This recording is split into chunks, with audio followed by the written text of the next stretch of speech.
Welcome back to another technical deep dive here in the Debug Zone. Today we're tackling a big question and breaking it down with insights from other users. Hopefully this clears up some misconceptions and helps you get the answer you need. So buckle up, stay a little curious, and let's jump right in.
And that's a wrap.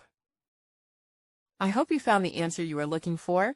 If you did, take a second to hit that subscribe button. It really helps out. And let me know in the comments which solution worked best for you. See you next time in the Debug Zone.